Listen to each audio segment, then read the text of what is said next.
पिछले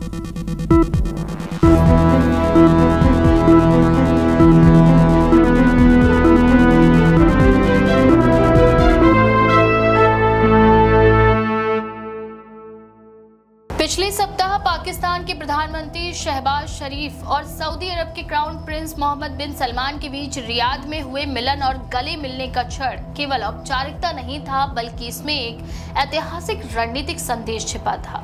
दोनों नेताओं ने एक रणनीतिक पारस्परिक रक्षा समझौते पर हस्ताक्षर किए, जिससे इस्लामी दुनिया के परमाणु सशस्त्र राज्य पाकिस्तान और खाड़ी के महत्वाकांक्षी राजतंत्र सऊदी अरब के बीच गहरा और दीर्घकालिक सहयोग स्थापित हुआ। इस समझौते का उद्देश्य केवल पाकिस्तान को समर्थन देना नहीं है, बल्कि सऊदी अरब की महत्वाकांक्षाओं को भी उजागर करना है। भारत के दृष्टिकोण से ये समझौता कई वजहों से चिंता का विषय बन गया। भारत और पाकिस्तान के बीच कश्मीर को लेकर वर्षों से तनाव रहा है और इस साल की शुरुआत में 4 दिनों तक झड़पें भी हुई थी। ऐसे में सऊदी अरब द्वारा पाकिस्तान के साथ इस तरह का सुरक्षा सहयोग स्थापित करना और उसकी सेना को आर्थिक और तकनीकी सहायता प्रदान करना सीधे तौर पर भारत के लिए चुनौतीपूर्ण माना जा रहा है। सबसे चिंता की बात यह है कि इस समझौते में ये प्रावधान है कि यदि किसी भी पक्ष पर आक्रमण होता है तो इसे दोनों पर आक्रमण माना जाएगा। भारतीय रणनीतिकारों का मानना है कि ये समझौता पाकिस्तान की तत्काल क्षमता को दर्शाने वाला नहीं है, क्योंकि पाकिस्तान वर्तमान में आर्थिक रूप से संकटग्रस्त है, बल्कि ये सऊदी अरब की रणनीतिक महत्वाकांक्षाओं को उजागर करता है। इससे सऊदी अरब को न केवल पाकिस्तान की जनशक्ति पर भरोसा करने का अवसर मिलता है, बल्कि पाकिस्तान के परमाणु हथियारों के बीमा का लाभ भी मिल सकता है। पूर्व विदेश सचिव ने इसे सांकेतिक रूप से भारत के लिए गंभीर खतरा बताया और चेतावनी दी कि ये समझौता भारत की राष्ट्रीय सुरक्षा और क्षेत्रीय स्थिरता के लिए गंभीर प्रभाव डाल सकता है। हालांकि भारत की सरकार ने फिलहाल इसे सीधे खतरे के रूप में नहीं देखा है।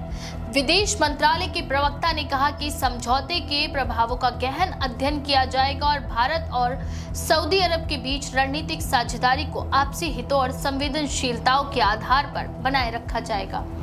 विश्लेषकों का कहना है कि सऊदी अरब भारत के साथ संतुलित रिश्ते बनाए रखना चाहता है, क्योंकि भारत उसका दूसरा सबसे बड़ा व्यापारिक साझेदार और तेल का प्रमुख खरीदार है। अमेरिका की सुरक्षा छत्रछाया में विश्वास कम होने और क्षेत्र में बढ़ते तनाव के चलते सऊदी अरब ने पाकिस्तान के साथ अपनी सुरक्षा साझेदारी और औपचारिक रूप देने का निर्णय लिया। ये कदम केवल लड़ाकू प्रतिबद्धताओं का संकेत नहीं है, बल्कि सऊदी अरब की नीतिगत दिशा और खतरे की धारणा को भी दिखाता है। इस समझौते के माध्यम से सऊदी अरब पाकिस्तान की परमाणु शक्ति को अपने रणनीतिक लाभ के लिए उपयोग कर सकता है और खुद को अमेरिका के प्रति निर्भरता से मुक्त करने का संकेत दे रहा है। वहीं विशेषज्ञों का कहना है कि ये समझौता तत्काल भारत के लिए सैन्य खतरा पैदा नहीं करता, लेकिन इसके भू राजनीतिक निहितार्थ व्यापक हैं।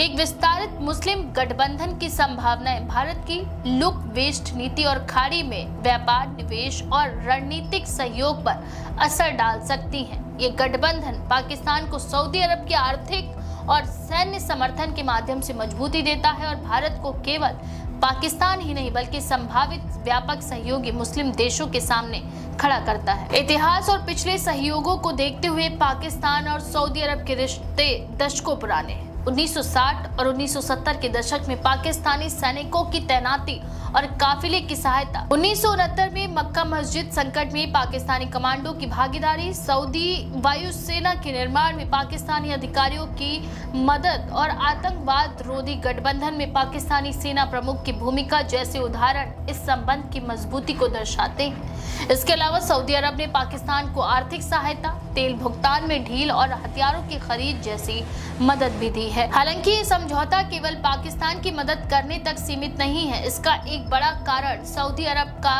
अमेरिकन सुरक्षा गारंटी पर भरोसा कम होना और खुद की स्वतंत्र सुरक्षा नीति स्थापित करने की इच्छा है। इस वर्ष इजराइल के आक्रमण और खाड़ी क्षेत्र में सुरक्षा चुनौतियों ने ये संकेत दिया है कि सऊदी अरब को अपने रणनीतिक विकल्पों को व्यापक बनाना होगा। समझौते के माध्यम से सऊदी अरब ने पाकिस्तान की परमाणु शक्ति का लाभ उठाकर अपनी रक्षा क्षमता को बढ़ाने और क्षेत्रीय स्थिरता को मजबूत करने का संदेश दिया है। विशेषज्ञों के अनुसार ये समझौता भारत के लिए प्रत्यक्ष सैन्य खतरे के रूप में नहीं देखा जाना चाहिए, बल्कि इसके व्यापक प्रभावों पर ध्यान देने की आवश्यकता है।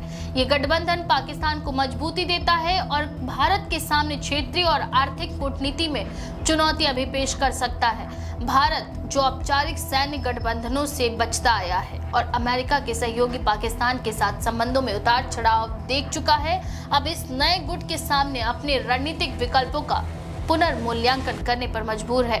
वहीं इस समझौते के चलते भारत को कई स्तरों पर रणनीतिक और कूटनीतिक सोच भी बदलनी पड़ेगी। पाकिस्तान की सैन्य ताकत में सुधार, सऊदी अरब के आर्थिक और सैन्य समर्थन से संभावित वृद्धि और एक विस्तारित मुस्लिम गठबंधन की संभावनाएं भारत की विदेश नीति और सुरक्षा दृष्टिकोण को प्रभावित कर सकती हैं। जबकि तत्काल सुरक्षा जोखिम कम है, लेकिन क्षेत्रीय संतुलन, व्यापार और निवेश के हित और भारत की मध्य पूर्व में रणनीतिक स्थिति पर इसके दुष्प्रभाव दूरगामी हो सकते हैं। फिलहाल कुल मिलाकर सऊदी अरब पाकिस्तान रक्षा समझौता केवल दो देशों के बीच सुरक्षा सहयोग का दस्तावेज नहीं है, ये क्षेत्रीय शक्ति संतुलन, मध्य पूर्व और दक्षिण एशिया में रणनीतिक गठबंधनों और भारत की विदेश नीति के लिए नए समीकरणों का संकेत है।